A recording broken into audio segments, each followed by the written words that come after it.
Bom dia, senhoras e senhores. Hoje é 24 de setembro de 2024, são 8 horas da manhã. E o Marçal planejou o atentado no debate. Em desespero por queda nas pesquisas, ele decidiu cometer um crime grave que pode lhe custar muito mais que a candidatura. Havia uma expectativa quanto ao comportamento de Pablo Marçal no debate da Flow Podcast, empresa que produz e apresenta o maior podcast do YouTube. Particularmente, previ que Marçal tocaria o terror no debate devido ao fato de que precisava de um fato novo para tentar estancar a queda nas pesquisas. Marçal planejou atentado que vitimou o marqueteiro de Ricardo Nunes Duda Lima. A agressão se deu sem razão alguma, mostrando claro planejamento. E isso é crime. Mais especificamente, figura no artigo 378 do Código de Processo, no Código Penal, na verdade. E diz o artigo 378: impedir ou tentar impedir, mediante violência ou grave ameaça, sem justa causa, o livre e pacífico exercício de manifestação de partidos ou grupos políticos, étnicos, raciais, culturais ou religiosos. Ou seja, o Marçal, ele planejou, o vídeo mostra, como você viu, que ele planejou a agressão. O sujeito se posicionou de uma maneira para agredir sem ser impedido e por isso ele feriu tanto o cinegrafista que ficou todo ensanguentado. E vamos em frente. A pesquisa Atlas Intel, recém-divulgada, divulgada ontem, mostra o Boulos isolado em primeiro lugar e o Marçal embolado com o Nunes em segundo lugar.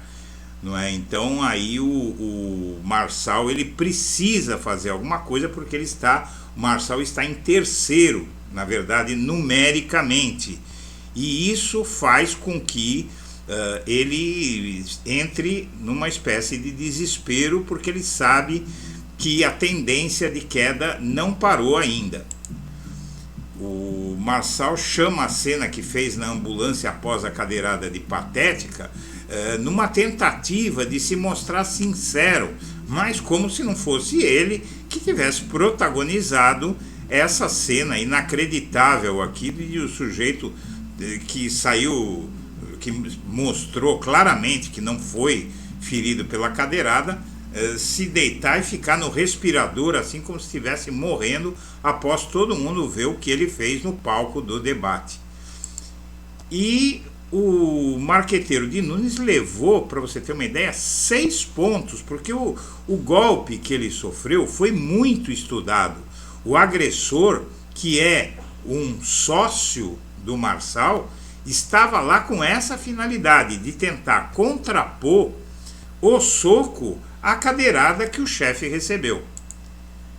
Muito bem, a campanha do Marçal já pagou R$230 mil a esse sujeito, porque ele faz cortes. É o sujeito que faz os cortes da campanha do Marçal e queria fazer um corte da agressão no marqueteiro para mostrar valentia. Só que me parece uma ideia muito idiota, porque o Datena agrediu o Marçal com uma cadeira após ter a honra ofendida, não é? Ele teve a família insultada, ele mesmo, a sua honra.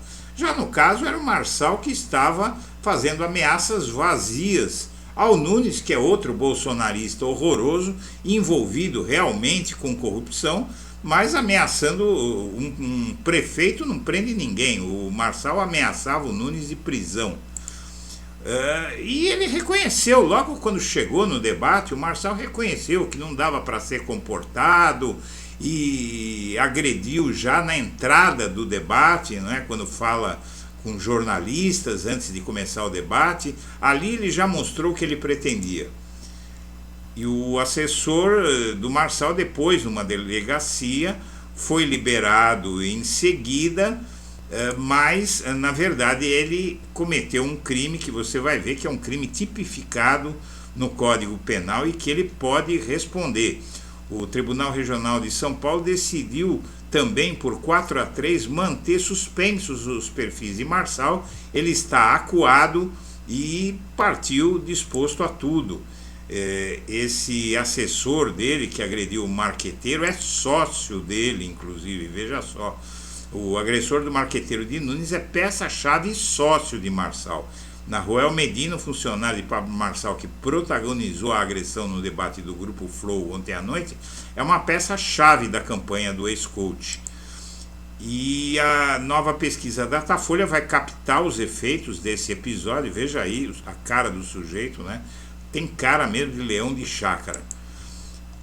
E o marqueteiro de Nunes pede medida protetiva contra o produtor de Marçal, porque parece realmente ser uma pessoa bastante violenta, mas ficou muito claro no vídeo que ele se posicionou de uma maneira a atingir em cheio. Não tinha confusão nenhuma, estava tudo tranquilo, ele foi lá, ficou na posição certa e no momento que ele achava certo, desferiu o soco.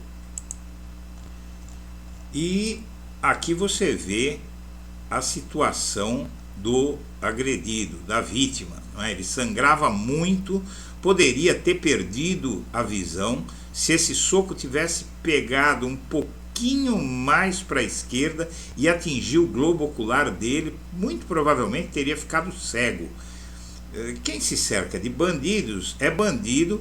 E veja bem, esse Marçal, ele fez uma incitação à violência. É outro fato que mostra que é alguém que precisa ser contido.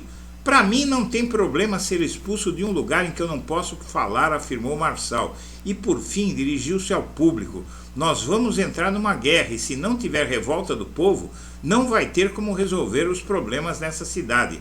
É um apelo claro ao uso da violência pela população. O que falta para ele ser punido pela justiça, ninguém sabe. Mas o Código Penal sabe. No artigo 378, impedir ou tentar impedir, mediante violência ou grave ameaça, sem justa causa, o livre e pacífico exercício de manifestação de partidos ou grupos políticos, étnicos e raciais, culturais ou religiosos, foi exatamente o que esse sujeito fez. Não é? Ele se tentou impedir ou não tentou impedir, ele agiu de uma forma que impede, com uma agressão física estudada, planejada. Não foi uma briga, foi um atentado. Briga é quando as pessoas se desentendem: é a sua mãe, não é a sua, e um dá um soco no outro. Agora ali não, o sujeito se posicionou para cometer a agressão, como mostra o vídeo. Bom, o X, o que falta para ele ser colocado no ar de novo no Brasil é basicamente contrato comercial na Junta Comercial, na JUSCESP, aqui em São Paulo, procuração para a advogada que o Elon Musk indicou como representante e pagar a multa de 5 milhões de reais por ter colocado o X no ar sem autorização. A tentativa de invasão da Polícia Federal no dia da diplomação de Lula, em 12 de dezembro de 2022, faz o Moraes autorizar a ação penal contra a cúpula da PM do Distrito Federal, que ficou assistindo à invasão da Polícia Federal naquele dia. A esquerda ameaça ganhar a eleição em Goiânia e Anápolis. É algo que ninguém esperava. E isso está acontecendo em toda parte onde o bolsonarismo é hegemônico. Está perdendo força. Em Nova York, o Lula negocia a lei do desmatamento com a União Europeia e deve brilhar hoje discursando na Assembleia Geral da ONU. Pedidos de impeachment de Moraes colocam o PL e o PSD em rota de colisão. Estão aí disputando a primazia de fazer o impeachment de Alexandre de Moraes. E o Ramagem e o Nunes, e mais o tal do Bruno Engler, estão espalhando furiosamente fake news sobre as vacinas da Covid. E até agora ninguém fez nada. O Supremo impediu o UOL de auditar o sistema de distribuição de processos no tribunal. Parece-me muito razoável. Afinal, chegamos aqui no Tribunal, Suprema Corte de Justiça do país, para auditar os sistemas da Corte, um site na internet? Dá licença, né? Senhoras e senhores, eu agradeço a atenção e deixo meu abraço para todo mundo.